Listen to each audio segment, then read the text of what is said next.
If the NFL played in a March Madness tournament, which offenses would lead their team to make the Sweet 16, Elite 8, and Final Four? We go through the bracket to determine the top 2025 fantasy offenses on today's episode of Locked On Fantasy Football.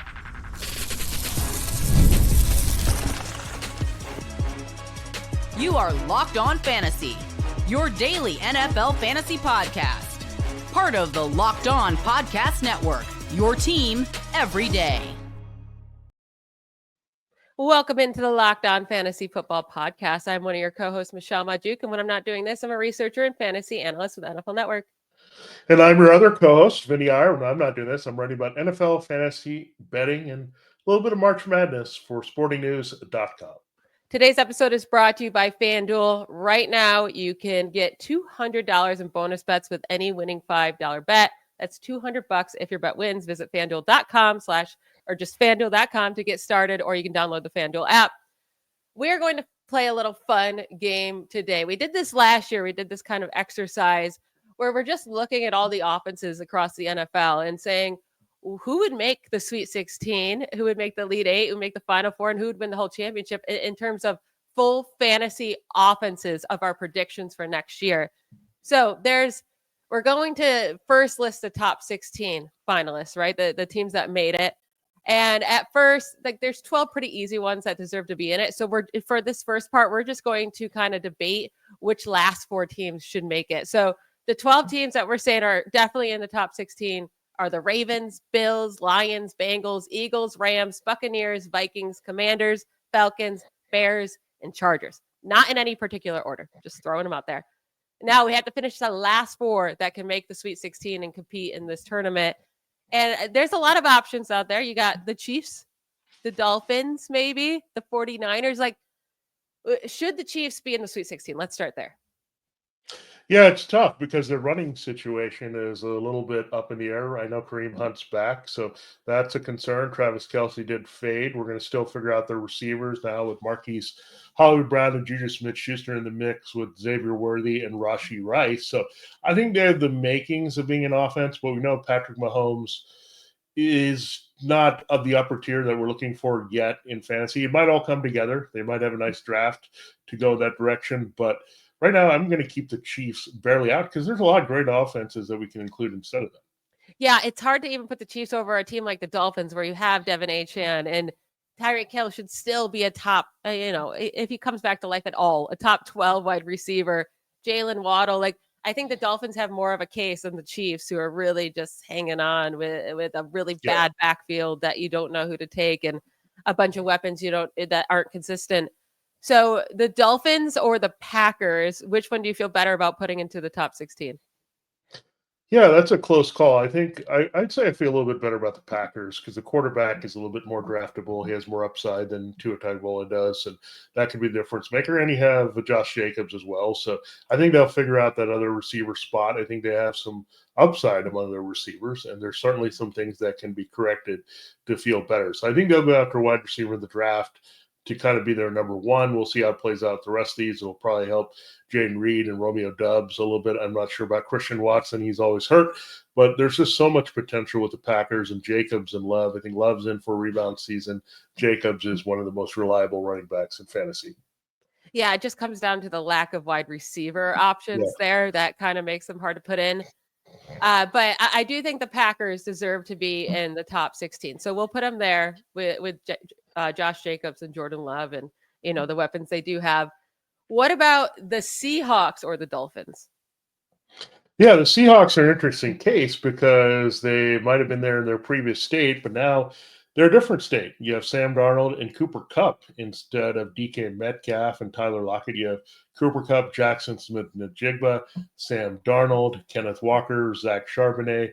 They don't have really a tight end option. We'll see if that emerges at some point and they explore. So I want to include the Seahawks, but I'm just not totally into it. They have the pieces of an offense that we would want to put in there, but I'm going to say no, just because, again, there's some uncertainty. There's a lot of transition with that team, and I'm not 100% confident about all their fantasy values at this point. Yeah, I definitely don't think they're top half of the league with Sam Darnold and just JSN at this point and a backfield that's split. So I definitely like the Dolphins over the Seahawks. So Dolphins are still in play here. Yeah. We got the Cardinals with James Conner, Kyler Murray, will Marvin Harrison Jr. step up in year 2. We got Trey McBride. That's a lot of options. I do think maybe the Cardinals need to be in the top, the Sweet 16. Yeah, I think so. I think Kyler Murray is a good rebound candidate. I think Marvin Harrison Jr., you look at Marvin Harrison Sr., he put up similar numbers in his rookie season, and then he took off as one of the best fantasy assets working with Peyton Manning. So I think maybe he just needed a year. We were just having really high expectations. Maybe we rushed him into it. But you have McBride, you have Harrison. We'll see if another receiver can emerge there. They could easily go after another guy as well. So again, they have some potential here with their offense to go in the right direction. Connor's pretty reliable. So there's so many ways you look at the Cardinals. I think they have a more complete, spread out, diverse offense we can trust in fantasy. Yes. So we're going to put the Cardinals in there. Now, what about the Cowboys or the 49ers? Do they deserve to be in there? Yeah, the 49ers are in a different state right now. Deebo Samuel's gone. Christian McCaffrey's coming back from his injury. The Cowboys, the problem is they don't really have a running back period right now. We got to figure out what they're going to do. If it's Javonte Williams, is it someone else here in this backfield? They're just collecting people. We're not sure if they're going to 100% take a running back. And their second receiver spot is still a little iffy, right? So, oh boy. I think I would lean toward the 49ers. We like Ricky Pearsall. We like Brandon Ayuk coming back. George Kittle. Yeah. McCaffrey, we assume, is going to be there. So I think the 49ers are the easy choice there over the Cowboys. All right, cool. Let's do the 49ers and the Dolphins. So those are the last 4 teams to make it in. So again, the Sweet 16 is the Ravens, the Bills, the Lions, Bengals, Eagles, Rams, Buccaneers, Vikings, Commanders, Falcons, Bears, Chargers, and then the Packers, Cardinals, and 49ers, and the Dolphins. We are going to break it down to the Elite 8 and only let 8 teams pass by here right after we take a quick break.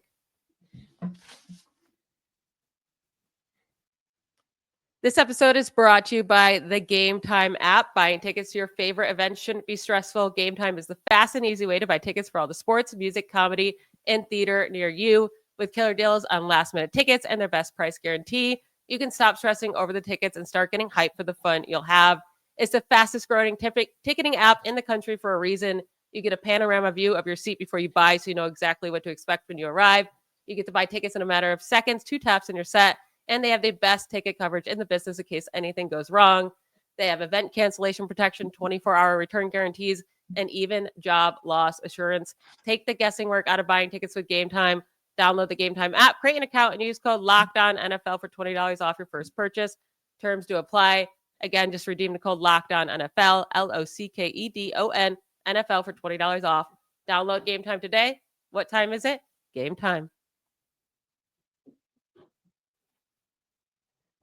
All right, let's keep breaking down these teams and figure out our Elite 8 fantasy offenses for 2025.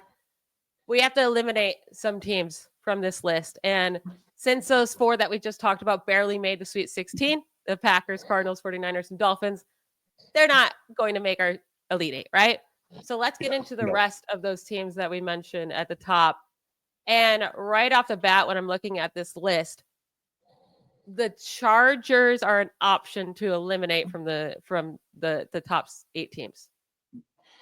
Yeah, we need to figure out what they're going to do at that second wide receiver spot that's going to be consistent other than Quentin Johnson behind Ladd McConkey. We'll see if they can acquire a tight end.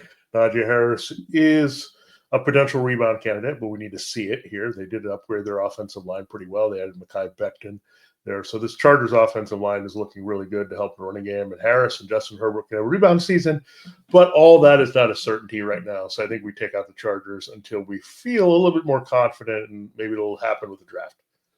Now, the Bears, can they make the top 8 with it all being just projection, right? Because they definitely weren't a top 8 fantasy offense last year.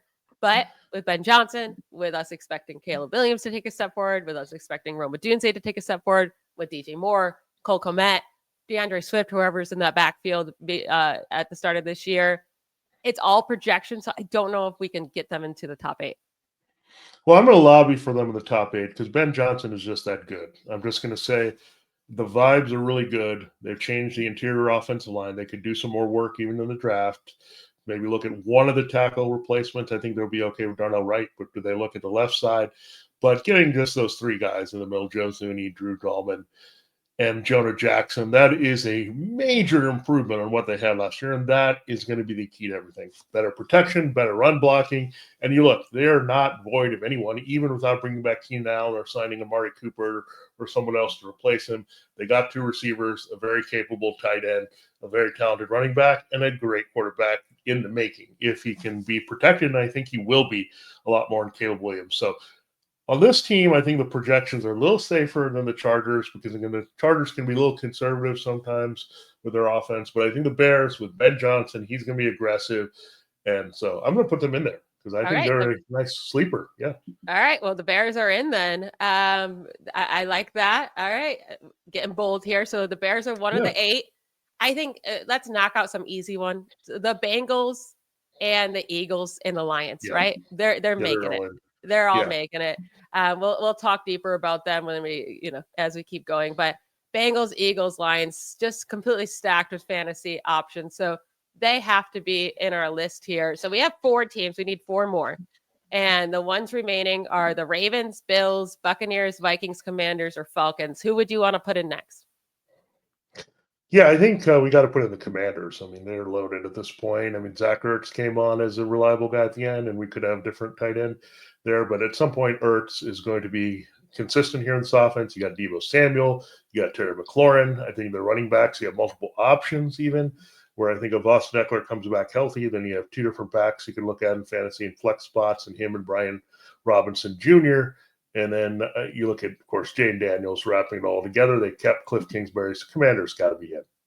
Yeah, they have to be in. And I also think the Buccaneers have to be in with Baker Mayfield and Bucky Irving and Mike Evans and now Chris Godwin coming back. Like, there's too many options there. They're too good of a fantasy offense. And then also their defense is still bad, right? Or expected to be. So that just makes for even more fantasy points. So I think the Buccaneers need to be in.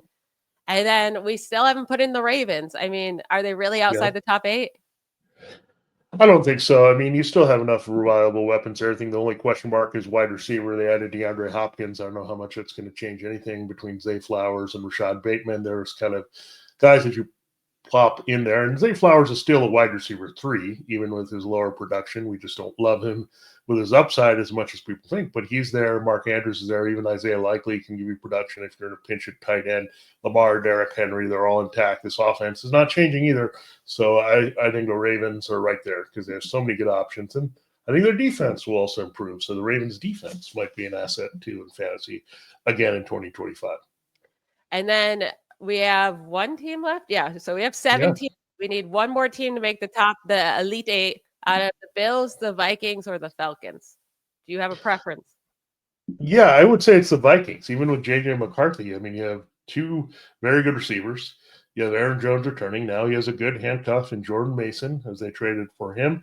So very good backup situation.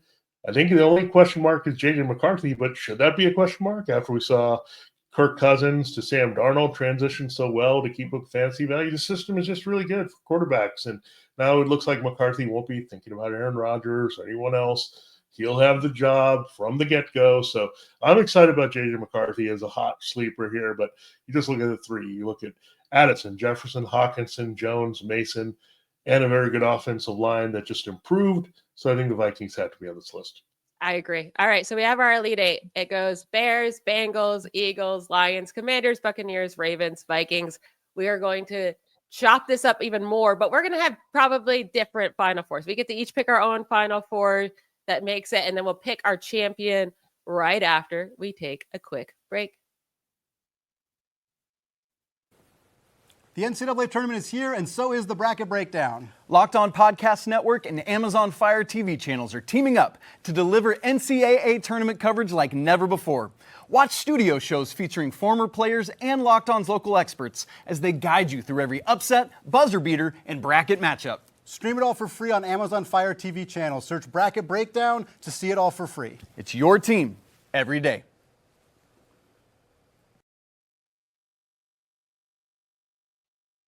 All right, let's finish up our bracket here for our fantasy offenses. If the NFL were to play in March Madness, we've already gone through our Sweet 16, our Elite 8, and we're going to hit on our Final 4 teams, and we're both going to pick our own Final 4. But Our combined Elite Eight was the Bengals, Eagles, Lions, Commanders, Buccaneers, Ravens, Vikings, and Bears. Vinny, who are your final 4 teams that you're choosing for fantasy offenses in 2025? Yeah, I'll just quickly talk about the teams that didn't make it for me. The Buccaneers, I think I like them, but they could have a tight end. And again, I do like a lot of their weapons. They have Bucky Irving, but I think Rashad White's going to fade in relation to him. We'll see how they can sustain Mike Evans, Chris Godwin, and Jalen McMillan. That's a question mark. I think they're right there, but I'm going to have to eliminate them in a tough one. The Vikings, yeah, I like it, but JJ McCarthy gives us just a little bit of doubt, right? So we take them out. So those are the 2 that would definitely be out for me. As far as the teams that are in, look, it's not too much of a surprise. Lions, Eagles, Commanders. Those are the teams that are going to be in there. Lions are still going to be an explosive offense. They got plenty of weapons here without Ben Johnson.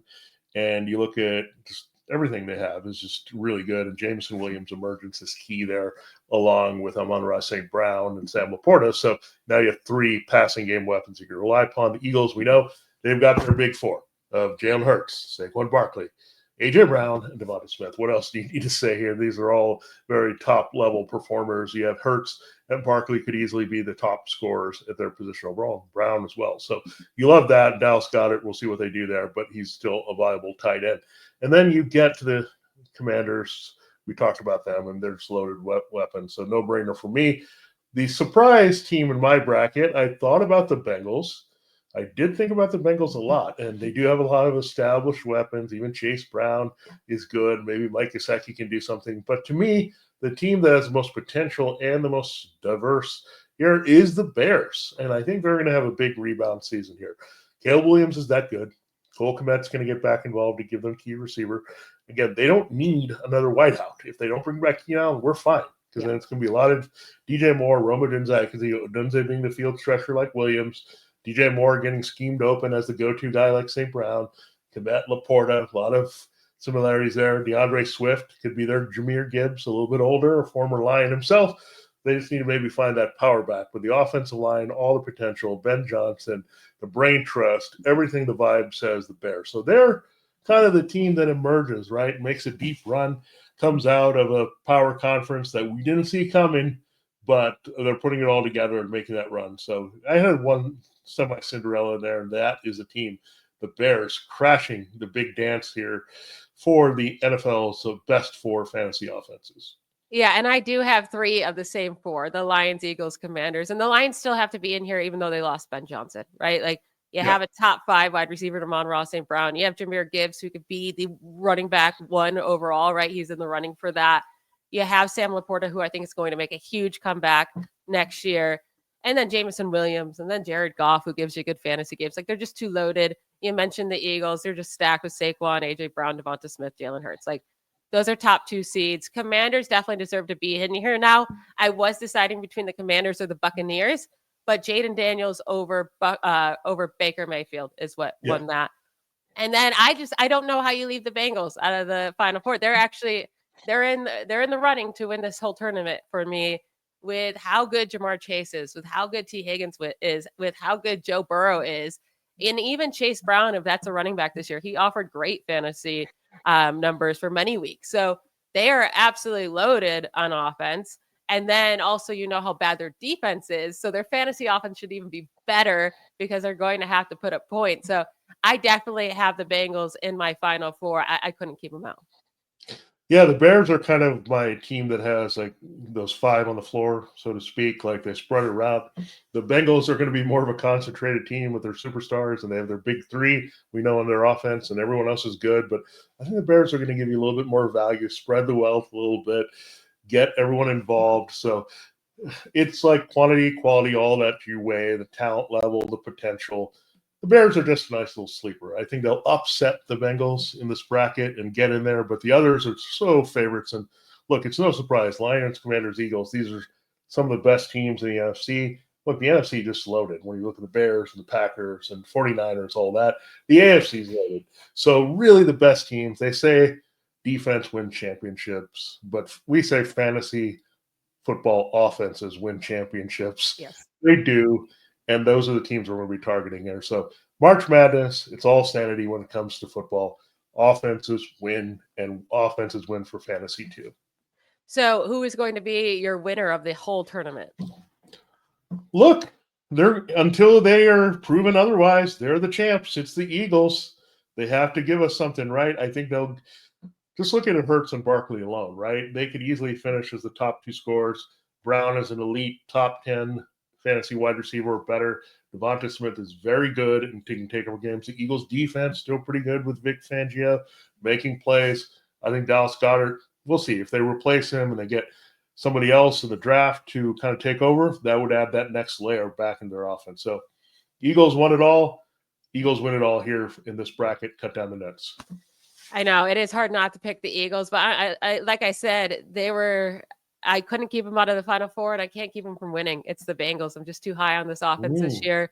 They already scored the second most fantasy points last year in the league, behind only the Lions. Expect the Lions to take a small step backwards with Ben Johnson, not massive, but there's going to be a little bit less. And I don't really see the Bengals offense taking a step back. And that was also with T. Higgins missing quite a few games, right? Mm-hmm. So, and if they can get a better running back in there than Chase Brown, I do think this offense can absolutely explode even more. So the Bengals are my choice there. Are you okay with that? Are you okay with that choice? Yeah, I'm okay with that choice. I mean, I'm sure Bengals fans wish it would translate into like winning other things as well, but they could, man. There are a sleeper team definitely to look out for. They've changed their defense. They're blowing up some things that didn't work here. So, look, the Bengals are going to be in the mix to win a lot of games again this year. And so we mentioned the Ravens being up there, but the Steelers are going through transition. The Browns offense stinks. So the Bengals have a shot here with the Ravens to emerge. We know they're a good fantasy team, but I think they could also emerge as a team that wins a lot like the Eagles. So let's hope that's the case, because usually the winning teams give us great fantasy, and we love that. Yep, that is it for today's episode. That was a fun little exercise to do. We'll be back tomorrow to talk more fantasy goodness, but and I just want to thank everyone for making Locked On Fantasy Football your first listen every day. But for your second listen, check out the Locked On NFL Draft with Damian Parson and Q Sanchez. Now that the season is over, get the latest draft rankings, rumors, and news every day. Find Locked On NFL Draft on YouTube or wherever you listen to podcasts. Enjoy your day, everybody. Bye, y'all.